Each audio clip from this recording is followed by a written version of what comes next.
And we're back, guys. I'm your host, Good Energy. We are going to take a look at the WTA finals. How's everyone doing? Look, I just got through watching the World Series. Can you believe it?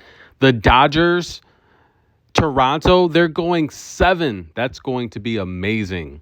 But Iga Swiatek, Madison Keys, let's get right to it. As always, my coverage is brought to you via the Doctrine of Fair Use, the Fair Dealing, and the Digital Millennium Mac. But who is the Queen of Canada? That's right, guys. Victoria Mboko, ranked 21 on the World Tour, and Leylah Fernandez, ranked 22nd. The winner of this will be the top-ranked Canadian player to end the season and will own the head-to-head, as these two ladies have never faced each other. Hong Kong, let's get into it. Now, Victoria Mboko, guys, 30-16 last year, 58-14 this year. She's come out of nowhere. Just so beautiful, elegant. She speaks so well, so intelligent. She's like a young Venus Williams in many ways. A little taller, right? She's one of the taller players on tour, especially for her age, but she's got a lot of power coming off of that baseline. A lot of power on the forehand. She's very aggressive. She takes a lot of risks. And the serve, I think it's getting better. She does fault a lot. She's worked on her stamina. And again, that's just from being young, not playing on the main tour for a full season, playing on the lower level.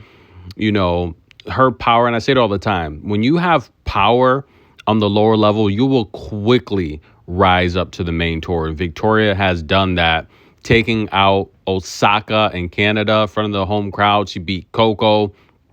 The question is, can she beat Leila? 34-24. Leila, look, another title this year. And look, I don't want to rub it in. I love Emma Raducanu, but I told you guys in 21, Leylah Fernandez is probably going to have the better career. However, though, will she win a slam? I don't know. And again, that's going to be something we can argue about and discuss for years, because I don't know if you win 5, 6, 7. I don't know how many championships Leilah's going to finish her career with, but it looks like Emma, I don't know, she might just finish her career with the one slam. But look, is that enough?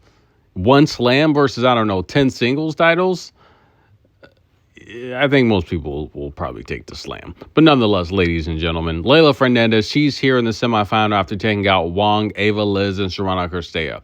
Victoria Mboko is here after taking out Gibson, Ayala, Anna Kalinskaya, who I don't even know why she's showing up to these tournaments. She's just retiring. She's not, I don't know. We got to go back a few years ago when she literally retired in about 20% of her matches. It's just, I don't know. But listen, here's the thing. I think Leylah Fernandez, she's going to be fast, explosive coming forward. She's going to be very dominant at the net with her passing shots.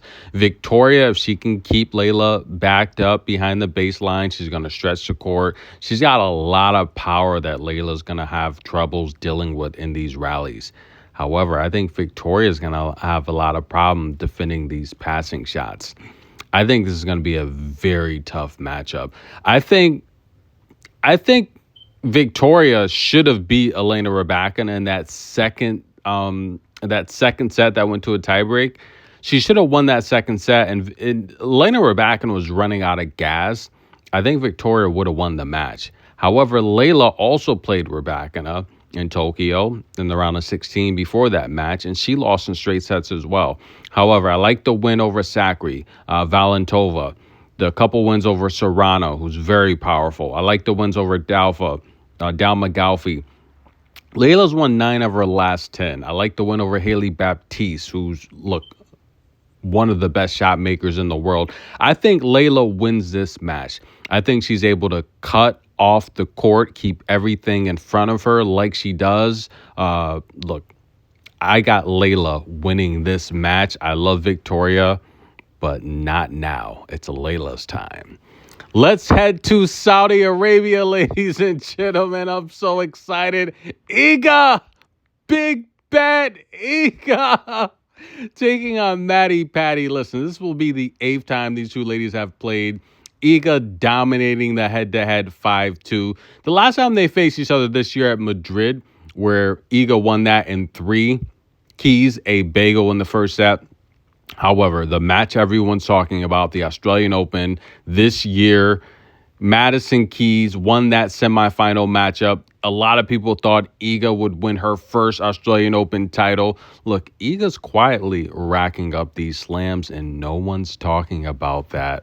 I mean, do people even care? That kind of concerns me because, I mean, yeah, technically Venus Williams is still active, but Iga's got the most slams on tour, aside from Venus. And it seems like no one cares. What is that about? That's concerning. But listen, Madison Keys came to ball. She won that Australian Open semifinal. And they meet again on hard, ladies and gentlemen. Aside from that, most of their matches have come on clay. But Cincinnati in 22, I told you guys, I called that match. I said, look, Madison Keys has a 4 or 5 to 1 underdog is going to win that match. Sure enough, she did.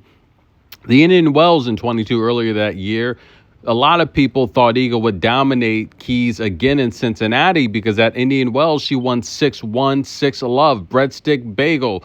Listen, guys, I'm a little concerned for Madison Keys in this spot because she hasn't played since the U.S. Open where she lost to Renata Zarazova in the first round. There's no way I think she's going to come in here.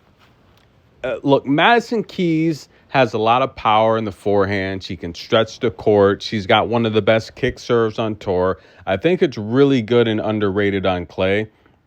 But the problem with Madison Keys is she's got, and I love Madison Keys, right? She's been inside the top 10 for a decade of her career. This is her second time here at the WTA finals. But as I've said in the past, and in Madison Keys, we all know she's going to come here to ball. She's got a very powerful serve. She's only averaging about 4 aces per match. I think she's going to need a lot more free points playing Iga Swiatek here. Wins about 75% of her service games.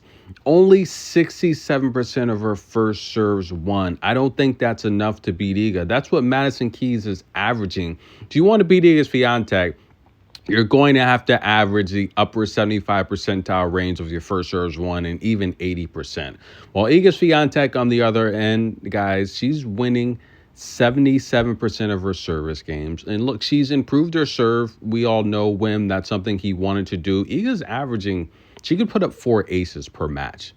Iga can put up 4 aces per match. Good placement, a lot more power. She's winning 69% of her first serve. So again, I mean, that's not entirely great as as I've talked about in the past. In the big time matches, Iga Swiatek struggles to get her first serves in play. She's only going to get about 55% of them in play. If she's having a good serving session, she could possibly get up to about 59% of her first serves in play. But the problem here, guys, I'm concerned that Madison Keys has not been active. Even though, look, they're practicing here with the elite. They're getting the reps in. You can't duplicate practice with game speed. You need actual matches. Iga did play Wuhan.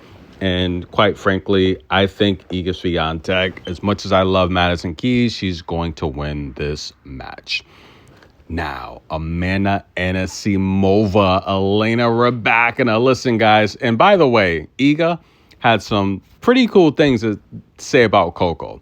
She said, Coco, even though she's young, right, she's giving props and respect to Coco. As I've said, Coco was the future of tennis. She's the right now of tennis. And Iga's letting you know, look, Coco's still young. She has plenty of years to dominate. She said, look, she said Coco's pretty much is just classy. Even though she's young, she's so mature, she's so classy. And Iga, those are beautiful words to say about Coco. Amazing. And big game Jesse P, what's up? You keep asking Coco to go to the movies and you're standing her up. I mean, is big game Jesse P a little salty that Coco's not playing doubles with her? I don't know. But listen, guys, I'm excited. Saudi Arabia is here. Elena Rybakina, Amanda Anisimova. Look, these two ladies have never faced each other, and I think this is going to be fireworks. This is a matchup I'm really looking forward to because Amanda's got that power. I want to see how Elena can deal with Amanda's power, her aggressiveness. And this is a matchup here where Amanda's not going to have to worry about the athletic ability of Elena Rybakina. She's got the power to isolate that. However, I've talked about how Elena, she's been a no-fly zone lately at the net. She's improved her net, her defense, her net play.